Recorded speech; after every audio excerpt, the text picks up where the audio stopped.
En næst ætla ég að bjóða henni Elvu Gísladóttur að koma hérna og tala mataræði barna í leikskóla.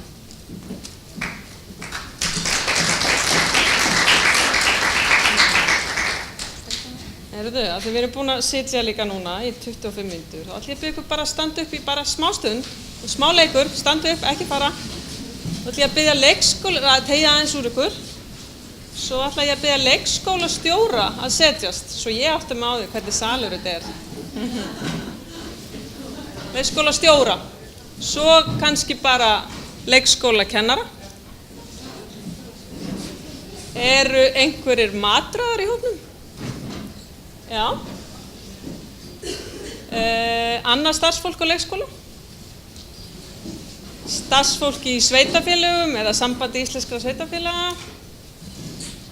Svo alls konar annað fólk. Frábært. Einhver smá yfirsýn og smá hreyfingu, var þetta ekki fínt bara?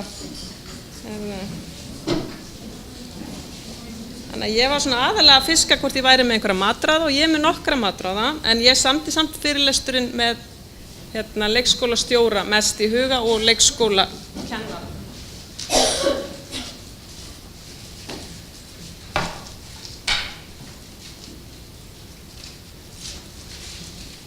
Já, ég heiti Elva Gísladóttir eins og hún sagði og er næringarfræðingur í embætti landlæknis. Það er aðeins að læra á hana mikrofón. Ég er með svolítið skemmtilega fréttir. Ég er að kynna nýja endurskoðaða handbók fyrir leikskóla, út frá nýjum ráðleggingum, og ég byggi fyrirlesturinn að mestu leyti á þessari handbók. Hún er ekki komin á netið, þannig að ég er bara að kynna, þetta eru svona nánast lokadrög. Ég var hjá auglýsingastofunni í gær að fara yfir prófarkalestur, þannig að þetta mun koma annarkvort bara í lok þessa ás eða byrjun þess næsta. Við höfum fengið leyfi til að prenta hana, þannig að þið munið fá tilkynningu bara þegar loka eintak kemur. En ég byggi fyrirlesturinn á þessari nýju handbók og ráðleggingum mataræði sem komu út í loka árs 2014 og handbókin var uppfærð að mestu leyti í samræmi við þær ráðleggingar og svo líka gátlista og viðmið fyrir mataræði í heilsueflandi leikskólum. Hérna bara smá yfirlit yfir opinberar ráðleggingar mataræði. Það voru kynntar nýjar norrænar næringarráðleggingar árið 2012 og Ísland fylgir þeim ráðleggingum nánast að öllu leyti, við erum með smá breytingu fyrir D-vitamin en annars fylgjum við þeim. Í kjölfari voru ráðleggingar mataræði fyrir fullorðna, þessi bæklingur, hann var útbúinn í lok árs 2014 og kynntur í byrjun árs 2015 og síðan hófst bara vinnan við að endurskoða allt efnið okkar með tilliti til nýrra ráðlegginga. Við erum búin með næringu ungbarna, bækling fyrir foreldra, við kynntum hann núna í mars á þessu ári. Erum að ljúka endurskoðun á handbók fyrir leikskólaeldhús og á næsta ári ætlum við að endurskoða handbók fyrir grunnskólamötuneyti og mjög líklega fyrir aldraða líka, en það er kannski ekki efni dagsins í dag. Við vildum bara nefna líka að við erum með bakgrunnsskjal sem við birtum með ráðleggingunum 2015. Maður er ekki með neitt bendil, það er græna grundvöllur ráðlegginga mataræði og ráðlagðir dagsskammtar. Þarna er að finna allar ráðlagðir dagsskammta og meiri texta næringarfræði. Hitt eru fæðutengdar ráðleggingar sem við birtum 2015, þar sem við erum að tala hvað við erum að ráðleggja fólki að borða. Tölum bara matinn þar miklu meira heldur en næringarefni. Bara aðeins helstu breytingar, ég byggja svolítið fyrirlisturinn á því að ég tala mest eða hafa verið komnir í nýju kaflar eða verið gerðar mikla breytingar. Það voru settir inn nokkrir nýju kaflar, til dæmis þessar ráðleggingar mataræði. Við erum með lítinn kafla hvað ber að varast fyrir börn, það er svona eitthvað sem við höfum safnað saman. Það takmarka sætindi eins og hægt er, það nýr kafla skráargatið og matarsóun sem er kannski við hæfi. Það er nýtnivika, sá ég, allavega í fréttablaðinu, ég veit ekki hvort að það sé einhver opinber vika eða hvernig það er. Svo er orðin ítarlegri kafli matvendni og það er texti eftir Önnu Sigríði Ólafsdóttur sem við fengum að birta, kemur aðeins inn á það. Og svo var endurskoðað texti bara mjög mörgum öðrum stöðum, bara nánast í öllum köflum var eitthvað skoðað. Auðvitað í texta fæðuval og hráefnaval í tengslum við þessar nýju ráðleggingar, aðeins sérfæði, við gerum það ítarlegra, ráðlagða dagsskammta, þeir eru bara nýjir fyrir börn. Næringarfræði og næringarefnin, tilhögun ammæla, öryggi matvæla sem Matvælastofnun kom með, matseðla og uppskriftir og fleira. Þannig að við bara endurskoðum handbókina en reyndum auðvitað að nýta það sem gott var og þurfti ekki að breyta. En það að mörgu að huga varðandi matinn í leikskólanum. Hann þarf að vera hollur og góður, það að segja samkvæmt ráðleggingum. Hann þarf að vera fjölbreyttur, hann verður að vera öruggur til neyslu og hann þarf að vera einhverju leyti umhverfisvænn og kannski að huga sig að minni matarsóun. Svo þarf umhverfið sem börnin að borða í, það þarf að vera notalegt og rólegt og það þarf að leggja áherslu á uppeldislegt og félagslegt gildi máltíða eins og fram kemur í aðalnámskrá og búið að kynna aðeins áður. Og svo æskilegt að matatíminn og umfjöllun hollan mat sé hluti að námi barnanna. Og við sjáum að þetta svolítið mikið verk og til þess að ná þessu öllu, það bara mikilvægt að leikskólastjórar og starfsfólk bara almennt hugi heildrænt að næringamálum í sínum leikskóla. Og þetta geta gert við gerð heilsustefnu, það bara hugi sérstaklega næringamálum þar. Og svo æskilegt að leikskólinn útnefni sérstakan starfsmann sem ber ábyrgð á að fylgja eftir stefnu í næringamálum innan leikskólans. Og það nauðsynlegt að stjórnendur skólans láti sig máli varða hvað verið að bjóða upp á sjálfsögðu. Og við hefum sett fram í gátlista sem hérna í hægra horninu fyrir mataræði, fyrir heilsueflandi leikskóla að stjórnendur skólans og starfsmenn eldhússins að þeir setji bara niður fasta reglulega fundi bara eftir þörfum, þeir finna bara út hvað þarf til þess að fara yfir næringamál leikskólans. Þarna þetta að fara yfir matseðla, það þetta að fara yfir breytingar í innkaupum. Það eru sumir skóla sem skoða hérna neysla á grænmeti og ávist að fara upp eða fara niður og út á hverju sætir það. Það þetta að skoða matarsóun ef fólk vill fylgjast með því. Það þetta að fylgjast með ánægju, barnanna, foreldrana eða starfsfólks. Í faghópi á bakvið ráðleggingar, þegar ég kynni hann hérna í lokin, þá kom fram að í einum leikskóla þá hefur það verið gert þannig að í stað þess að starfsfólk sé að koma með ábendingar matinn daglega, að þá sé því bara safna saman og tekið á þessum fundi. Það getur örugglega verið svolítið þreytandi að vera kannski að fá eitthvað neikvætt endalaust í amstri dagsins og kannski minna af jákvæði, ég veit ekki, kannski skemmtilegra að kemur ykkur jákvæði. Þið veitir hvernig það maður kannski líka bara í minni vörn og auðveldar að taka við því á einhverju svona fundi þar sem að maður veit að hérna erum við að fara að ræða þessi mál. Þannig að þetta tókum við sem góðri tillögu og settum inn í handbókina. Að auki setjum við fram í gátlista fyrir mataræði að einu svona ári þá hittist þessi stýrihópur fyrir heilsueflandi leikskóla og þá sé farið bara gaggjert yfir og skoðað hvort að matseðlarnir uppfyllir ráðleggingarnar í handbókinu. Þannig að við erum ekki ætlast til þess að það sé gert oft á ári, heldur allavega einu svona ári sé bara sérstakur fundur og þá mætir auðvitað þessi ábyrgðarmaður fyrir næringu, leikskólastjórinn, stýrihópurinn og þannig þetta bara virkilega farið yfir. Og svo í tengslu við heilsueflandi samfélag þá hvetjum við sveitafélögin til þess að vera með næringafræðing á sínum snærum sem að stofnanirnar geti nýtt sér. Og ég veit að Reykjavíkurborg með næringafræðing og ég veit ekki alveg stöðuna hjá öðrum en ég bara hvetjum sveitafélögin til að bjóða upp á slíka þjónustu. En við vitum öll að maturinn mikilvægur og á leikskólum hefur þetta auðvitað áhrif á heilsu og líðan fjölda barna. Þetta eru sömur gestir nær daglega, maður þarf aðeins að hafa það í huga. Og þetta ólíkt grunnskólanum að því leyti að þau eru þarna auðvitað allan daginn. Og mörg hver fá líka morgunmat og eru að fá morgunmat, morgunhressingu eða ávastastund og svo hádegisverð og síðdegisressingu. Og þau sem eru þarna allan daginn, þau þurfa að fá 70% af bæði orku og næringarefni dagsins. Þetta mjög mikið. Og mikilvægt að maturinn sé þá samkvæmt ráðleggingum. Nú næring barna fyrstu aldursárum, hún leggur grunninn af fæðuvenjum þeirra síðan meir og viðhorfum þeirra til matar. Og maturinn í leikskólanum, hann gefur einstakt tækifæri til að skapa góðar neysluvenju barna og að kenna þeim að njóta bragðgóðs og holds matar og líka góða borðsiði. Og það mikilvægt að leikskólabörn fái tækifæri til að borða fjölbreyttan og hollan mat, bæði til þess að matasmekkurinn þeirra þróist og þroskist og að þau dafni og þroskist eðlilega. En nú ætla ég að fara í ráðleggingarnar eins og þær voru settar fram í þessum bæklingi 2015 og við nýttum í þessari endurskoðun á handbókinni. Og þessar ráðleggingar gilda fyrir börn og fullorðna og börn frá 2 ára aldri. Þannig að auðvitað getur þið sem starfsfólk tekið þetta líka til ykkar ef þið viljið. Fyrir yngri börn heldur en 2 ára, þá gildir annar bæklingur sem heitir ráðleggingar næringu barna fyrir dagforeldra og starfsfólk ungbarnaleikskóla og hann líka í endurskoðun og kemur út á næstunni. Þannig að ég hugsa að við gefum þetta bara út saman. Hann hefur í rauninni minnkað að því leytinu að við fyrir yngstu börnin gildir þá bara næring ungbarnabæklingurinn og við erum kannski að brúa þarna bilið á milli 1 og 2 ára. En annars vísum við bara að mestu leyti í handbókina. Ég vildi nefna að við erum með undirsíðu undir landlæknir.is/ráðleggingar. Þar eru mikið af ítarefni, tengt ráðleggingum. Þið fáið allar þessar glærur, ef þið hafið áhuga. Verður það sett á heimasíðuna, Jenny? Já, heimasíðu eða Facebook. Þannig að þið þurfið ekkert að skrifa þetta neitt niður frekar en þið viljið. Þarna undir ráðleggingasíðunni, undirsíðunni, þá eru spurningar og svör ráðleggingarnar, þannig að við útbyggum það fyrir fjölmiðla. Við hugsaðum það svo þegar við vorum að kynna ráðleggingarnar 2015 og ef það er eitthvað þarna sem þið velkist þá getið athuga hvort það séu svör við því þarna undir. En fyrsta ráðleggingin fjölbreytt fæði í hæfilegu magni og það æskilegt að borða úr öllum fæðuflokkum og nú, þarna 2015 eða núna, meiri áhersla á afurðir úr jurtaríkinu. Og það þá annars vegar út á hollustunni, að það sé hollara að bæta við meira jurtafæði, en það líka hugsað út frá umhverfinu. Næsta ráðlegging ávextir og mikið á grænmeti.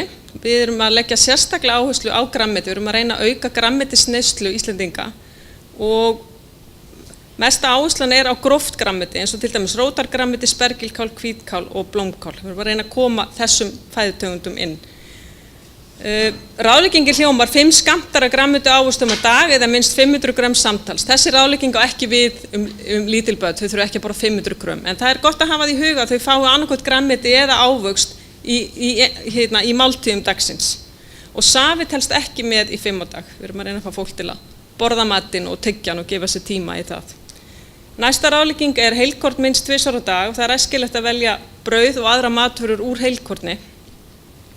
Þetta ráðlegging sem við viljum gjarnan að leikskólandi taki mikið til sín í rannsókn sem við gerðum 2013 sem við könnuðum matarval eða fæðuval í leikskólum. Það voru eingöngu 18% leikskóla sem tóku þátt í rannsókninni sem við sendum út spurningalista og fengum svör sem voru að bjóða upp á heilkorna brauð í síðdegisressingu. Þannig að auðvitað mikla breytingar sem hafa orðið frá 2013 með tilkomu skráargatsins sem kemur aðeins betur inn á og meira framboði af heilkorna brauði.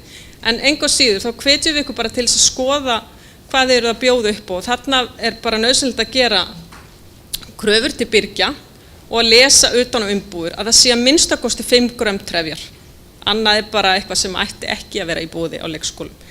Það mikilvægt að hafa í huga hægra megin kassi að í heilkornavörum þá eru allir hlutar kornsins notaðir við framleiðsluna en korni getur verið malað. Þannig ég ekki að tala um að þetta þurfi alltaf að vera brauð með heilum kornum en það á ekki að vera siktað, ekki að vera búið að sikta einhver næringarefni frá. Þannig að ef það stendur heilkorna brauð þá eigið þið að geta treyst því eða ef þið kaupið brauð með skráargatinu. Svo það fiskurinn, ráðleggingin fyrir börn og fullorðna fiskur 2 til 3 sinnum í viku og mælti með að ein af fiskmáltíðunum sé feitifiskur. Í leikskólahandbókinni gömlu var talað um fisk 2 í viku. Við ætlum að halda þeirri ráðleggingu. Ég held að hafi yfir 90% leikskóla sem voru að bjóða upp á fisk 2 í viku. Þannig að þeir gera óbúslega góða hluti þar og bara hvet ykkur til að halda því áfram.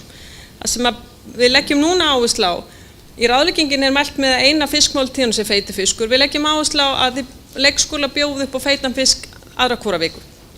Þannig að það kannski nýtt. Svo það kjöt, það tala um kjöt í hófi, að velja lítið unni magurt kjöt og takmarka sérstaklega neyslu á unnum kjötvörum. Og með unnum kjötvörum átt við kjöt og þá það oftast rautt kjöt sem reykt, saltað eða rótvarið með nítrati eða nítriti.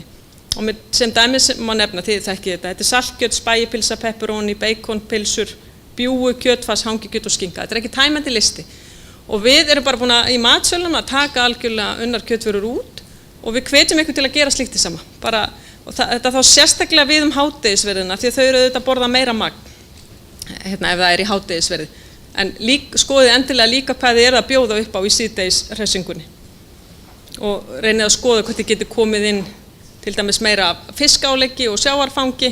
Það voru mjög fáir skóla sem voru samkvæmt þessari könnu 2013 sem voru að bjóða upp á einhvers konar álegg úr fiski eða sjávarfangi og líka húmus, baunamauk, eitthvað úr jurtafæðistengt, svo þetta bara ostur og slíkt.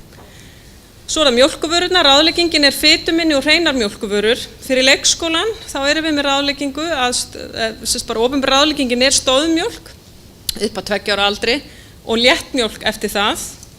Varðandi fituna þá það mýkri og hollari fita og feitur fiskur, lýsi, jurtaoljur, hnetur, fræ og lárberjur, þetta eru góðar uppsprettur á hollri fitu.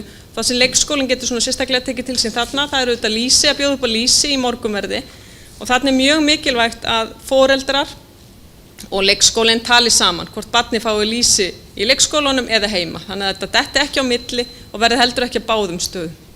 Þannig að ég hvet bara til þess, eins og Hólmfríður nefndi, að það væri hægt að ræða þetta til dæmis í foreldraviðtölum. Taka þetta upp þegar barnið byrjar og svo bara að skerpa á þessu einu svona ári eða 2 ári. Svo það minna salt, þarna geta leikskólarnir gert góða hluti. Það að reyna að velja lítið unnin matvæli, en það eru mikið unnin matvæli yfirleitt saltrík og það að takmarka notkun á salti við matagerð. Ég vildi bara nefna að tegund salt skiptir ekki máli hérna, því að natríum úr hvaða salti sem getur stuðla að hækkun blóðþrýstings. Þannig hafið það í huga. Og svo annað sem að við bara komumst að svona eftir hendinni, að þetta vitum við að marga kryddblöndur og súputuningar geta innihalda mikið salt, þannig að það þarf að skoða umbúðir þarna. En til dæmis vara eins og sítrónupipar.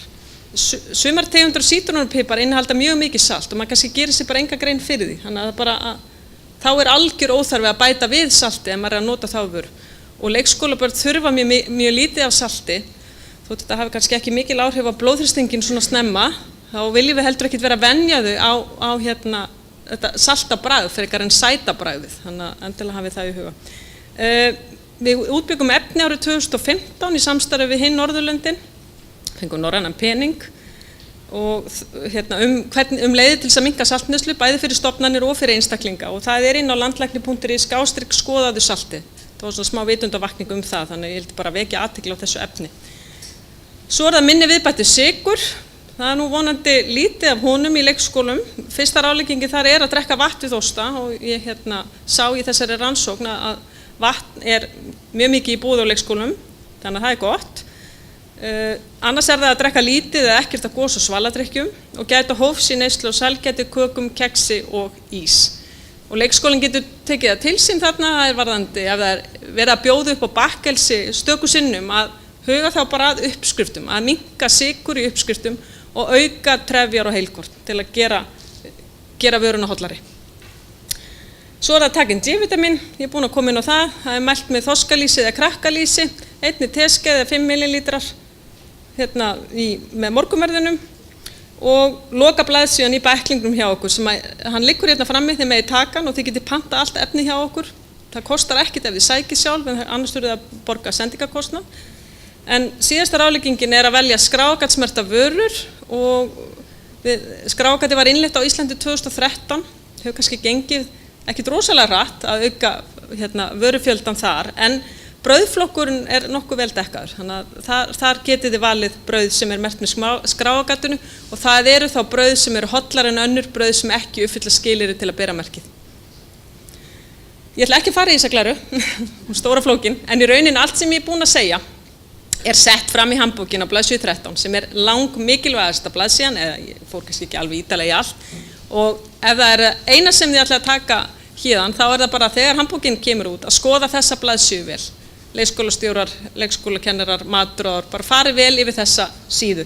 Þarna eru ráðleggingar að setja fram hvernig í blaðsíða 13 í handbókinni, hvernig þið getið tekið þessar ráðleggingar inn í leikskóla. Ég nefndi að við hefum sett inn kafla hvað byrja að varast fyrir börn og þetta kannski frekar, ég ætla svona aðeins bara að fara í það. Þegar fyrsta lagi rúsinur, var hefur heyrt að einhverju leikskóla sé að bjóða upp á rúsinur, þá viljum við bara nefna að það rétt að takmarka magn rúsina sem börnum yngri en 3 ára gefið við hámark 50 gram á viku og þetta út af sveppaeitri sem getur verið til staðar í rúsinum. Og það skiptir ekki máli hvort að rúsinurnar eru lífrænar eða venjulegar. Þetta eitthvað eitur sem sveppurinn sem getur sest á rúsinurnar getur myndað. Eldri börn geta fengið aðeins meira. Þannig að vildi bara ef þetta í boði, ég ekkert að hvetja til þess, alls ekki, að þá bara hafa þetta í huga. Kanill, það einhverju leikskóla bjóða upp á kanill. Það eru til margar tegundar af kanill og það þarf að nota hann í hófi því að það efni sem heitir kúmarín sem getur verið til staðar í kanill og það getur valdið skaða á lifur hjá ungu börnum og þið getur lesið nánar það hlekkur sem mun vonandi virka í PDF-skjalinu sem þið fáið. Svo það hrísgrjónadrykkir, að það ekki ráðlegt að gefa börnum undir 6 ára drykki úr hrísgrjónum, til dæmis hrísgrjónadrykk, það sem kallast ræsdrykk á ensku, og þetta út af arsen innihaldi þeirra. Og þið getið líka lesið nánar, þetta eru ráðleggingar sem við gáum út embætti landlæknis og Matvælastofnun árið 2013 í framhaldi af sænska Matvælastofnunin kynnti rannsókn og niðurstöður á arseninnihaldi í vörum og áhrifum á börn, þannig að við gáum þetta út. Þannig að ég bara, ef það er einhver sem þekkir ekki þessar ráðleggingar, þá vildi ég allan nefna þær hér og hafa hlekk í þar. Það verður líka hlekkur í allt þetta efni í handbókinni þegar hún kemur út.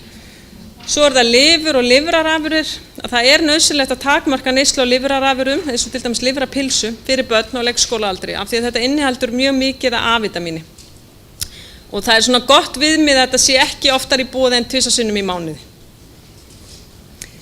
Hérna eru helstu breytingar á matseðlum og uppskriftum, ég er nú kannski búin að koma inn á þetta flest. Það er þegar vorum að fara yfir matseðlun og uppskriftirnar, þá leggjum við núna meiri áherslu alltaf á heilkorna brauð ef við nefnum brauð í handbókinni. Og ég er búin að nefna þetta að minnstakosti 5 g trefjar og gera kröfur til birgja og slíkt. Svo er þetta að nota oftar bygg og heilhveitipasta í staðinn fyrir annað og hýðishrísgrjón kannski stundum. Feitufiskur aðra hvora viku, meira áherslu á grænmeti og ávexti, ég nefndi það að koma þessu inn í alla máltíði dagsins, sérstök áherslu á gróft grænmeti, feitufiskur aðra hvora viku, grænmetisrétti settum við inn aðra hvora viku líka og við bættum við 3 uppskriftum, við fengum leyfi hjá samtökum heilsuleikskóla til að birta 2 uppskriftir frá þeim sem hafa verið mjög vinsælar og svo birtum við eina uppskrift úr af bestu list, matreiðslubókunum. Unnar kjötvörur voru alveg teknar út úr hádegisverði. Við bættum við fiski og sjávarfangi sem áleggi í síðdegishressinguna og þið finnir svo bara út hvað virkar fyrir ykkur. Við settum inn makril, við settum inn túnfisksalat, við settum inn svona hluti sem að þið svo bara finnir hvort ykkar börn vilji borða. Ef þau byrja snemma, dönsk borða mikið af makril í tómatsósu til dæmis, ef þau byrja snemma þá kannski vennast þau þessu og þetta takit inn öðru kvólu. Þetta auðvitað engin heilagur sannleikur varðandi, þið útbúið ykkar matsölu þetta eru bara tillögur frá okkur. Það tillaga í handbókinni að safna saman afmælisdögum barna fyrir hvern mánuð og hafa 1 sameiginlegt afmæli og þá væri til dæmis hægt að bjóða upp á fjölbreytt úrval ávaxta og ef bakkelsi í búði að þá draga úr sykri í uppskriftum eins og hægt og nota heilhveiti, hafra eða annað heilkorn í staðinn. En góðar matarvenjur barna, ég nefndi það áðan, að það er mikilvægt að umhverfið sé rólegt og notalegt af því að matarvenjurnar skapast auðvitað af umhverfinu sem þau búa við og matartími þarf að vera nógu langur til að börnin geti borðað eigin hraða og við setjum sem viðmið að minnstakosti 25 mínútur. Og það er mikilvægt að fullorðnir borði með börnunum og ræði við þau bara í leiðinu jákvæðan hátt hollustu og gæði matarins og skilaboðin eiga að vera að það sé eftirsóknarvert að borða hollan mat af því að þá líður okkur vel. Neikvæður tónn eða hræðsluáróður á að sjálfsögðu ekki að nota við fræðslu hollustu, ég þarf ekkert að segja ykkur það. En enn fremur er mikilvægt að vera góð fyrirmynd af því börnir læra í rauninni meira því sem þau sjá heldur en því sem þau heyra og við fengum alveg reynslusögur inn í þennan faghóp fyrir þessa endurskoðun að á einhverjum leikskólum ef að sá fullorðni er að sleppa kartöflunum eða salatunum við borðið sjálfur þá er líklega að börnin gera það líka. Þá stundum fer bara allt salatið inn aftur eða allar kartöflunar og þá þarf að skoða það. Og svo setjum við fram í gátlista og í handbókinni að leiðbeina ætti börnum við að líta inn á við eftir merkjum svengd og settu á matmálstímum í stað þess að fá ytri stýringu að klára matinn sinn eða að fá sér ekki eftir á diskinn. Þau mætti þannig að standa til boða að fá ábót eða minni skammta eða leyfa matnum sínum ef þau eru orðin sött. Svo ætti matartíminn að vera hluti að námi barnanna, til dæmis að þau læri að skammta sig sjálf ef þau hafa aldur til og þau eru líklegri til þess að skammta sér og borða grænmetið ef það er fyrir framan þau. Þarna er hægt að nota diskinn sem við ætlum líka að endurskoða næsta ári, bara að upplýsa það hér en hann er ennþá í gildi þessi, og fæðuhringinn, en það er æskilegt að velja úr hverjum fæðuflokki daglega. Ég ætla ekki að fara í þetta, ég er svona bara stundum í þessu fyrirlestur bara svona kynna fyrir ykkur efni sem þið getur svo kynnt ykkur betur. En í handbókinni var gerður ítarlegri kafli matvendni og hann er skrifaður af Önnu Sigríði Ólafsdóttur, prófessor í næringarfræði. Það er hlekkur hérna niðri í hægra horninu, verður það þannig í PDF-skjalinu, þannig að þið getur kynnt ykkur þetta betur, þið getur líka að googla þetta, við gáum þetta út, embætti landlæknis gaf þetta út í mars í fyrra og ef þið smellið á hana hlekk þá opnast þessi síða sem frétt efnið og þar neðst eru 3 hlekkir. Það þá annars vegar mataræði barna með ADHD, staða þekkingar á því. Hún Bryndís Eva Birgisdóttir, prófessor í næringarfræði, samdi þann texta. Svo það mataræði barna með einhverfu, staða þekkingar á því, í fyrra. Og það var hún Anna Sigríður Ólafsdóttir sem skrifaði það. Og svo ítarlega, ég held að þetta sé 3-4 blaðsíður matvendni, bara mjög fínn texti og þessi hagnýtu ráð. Hún Anna Sigríður, skrifaði hann og ég ætlaði bara að koma með, það ein lykilsetning sem hún setti í lokin sem ég ákveði að taka úr, því ég hef ekki tíma til að fara í þetta allt. Að fullorðnir ráða hvað í matinn og hvenær borðað, en börnir ráða hvort þau borða og hversu mikið þau borða. Og það sést ekki að pína matinn í börn, en það hægt að hvetja þau til að smakka, hafa einhverja reglur það. Þið skoðið þetta, ef þið hafið áhuga. Aðeins minni matasóun, en árlega talið 3/4 af framleiddum mat til manneldis og heimsvísu sé sóað eða hann eyðileggst og þetta auðvitað algjör synd. Matvælastofnun, Umhverfisstofnun og fleiri hafa gefið út þetta plaggat og með heimasíðu matasóun.is sem þið getið þá kynnt ykkur ef þið hafið áhuga. Og mér langaði bara að fara í örstutt ráð sem gefin til að minnka matasóun. Það þá að mæla, fylgjast með og setja sér raunhæf markmið innkaup og eldamennsku. Að það að skipuleggja vel innkaup og elda rétt magn, að stilla ísskápinn rétt á 4 gráður og fylgjast með hitastigi hans, mjög mikilvægt, að kæla afgang á öruggan hátt og það leiðbeiningar það í kaflanum örugg matvæli í handbókinni, bara farið yfir það, hvernig á að gera það, nákvæmt hitastig, hvað ætti að taka langan tíma og slíkt. Svo það að skipuleggja vel ísskáp og fristi og þá gildir reglan sem fer fyrst inn á að fara fyrst út, ekki það sem fer fyrst inn á að fara aftast og svo hliðum maður, sem maður kannski gerir stundum heima hjá sér. Í fristinum allavega. Svo það grein á milli best fyrir dagsetningar og síðasti notkunardagur. Þetta var mér sjálfri mjög áhugavert þegar ég fór að kynna mér þetta. Best fyrir dagsetning, þá varan hæf til neyslu ef hún lyktar, bragðast og lítur vel út og pakningin órofin. En ef vara merkt með síðasti notkunardagur, þá aldrei að neyta vörunar þótt að manni finnist hún lykta ágætlega eða eitthvað slíkt. Það á að hendinni eftir þá dagsetningu. Þannig að þarna getum við kannski dregið úr matasóun ef maður kynni sér þetta vel. Svo það ber ekki fram of stóra mataskammt í einu, heldur fylla á eftir hendinni því að þá auðveldara að kæla og nýta afganga síðar ef það ekki búið að standa og lengi á borðinu. Sjá til þess að þessi kyrrð og ró og notalegt andrúmsloft við matarborðið, þannig að börnin vilji sitja kjur og borði matinn. Það þetta bara mjög mikilvægt, þannig að komum við aftur inn á það. Og svo að virkja börnin og leikskólakennara til að taka þátt í að draga úr matasóun. Við gerðum aðeins kaflanum fæðuofnæmi og fæðuóþol aðeins ítarlegri. Þetta auðvitað helsta ástæðan fyrir því að börn þurfa að vera á sér fæði og það mikilvægt að koma til móts við þessi börn þannig að fæðið uppfyllir næringarþarfir þeirra eins og annara. Bara 3 ráð, þetta miklu ítarlegra í handbókinni, það að lesa ávallt innihaldslýsingu á þeirri vöru sem keypt hún gæti hafa breyst frá því hún var síðast keypt inn. Ofnæmisvaldurinn má sjálfsögðu ekki komast í snertingu við matvæli sem í máltíðbarnsins með ofnæmið og vinnusvæði þurfa að vera hrein og án ofnæmisvalds og það mjög mikilvægt að setja upp góða verkferla. Nauðsynlegt að fá greinargóðar skriflegar upplýsingar að heiman það hvað barnið þolir og í hverju frávik felast frá almennu fæði. Við ákveðum ég og Hólmfríður næringarfræðingur unnum þessa handbók saman ásamt þessum faghópi. Við ákveðum að setja upp svona praktíska undirsíðu á embætti landlæknis fæðuofnæmi og fæðuóþol. Ég veit þið sjáu þetta ekki vel, en aftur það hlekkur efst á þessari síðu, það hlekkur inn á þessa síðu og efst þar fyrirlestur sem við unnum, vann hann upphaflega því ég var að halda fyrirlestur fyrir dagforeldra, en við erum búin að uppfæra hann og við gerðum það í samræmi við báðum Kolbrúnu Einarsdóttur næringarráðgjafa á Landspítalanum sem Íslands helsti sérfræðingur í fæðuofnæmi að lesa hann yfir og hún gerði það sem var mjög gott og komið góðar ábendingar. Þarna eru bara gagnlegar upplýsingar sem við hvetjum ykkur til að kynna ykkur og þetta ýmislegt annað efni sem við hefum fengið leyfi til að birta frá Reykjavíkurborg og fleirum. Þannig að við bara ákveðum að safna þessu saman á einn stað.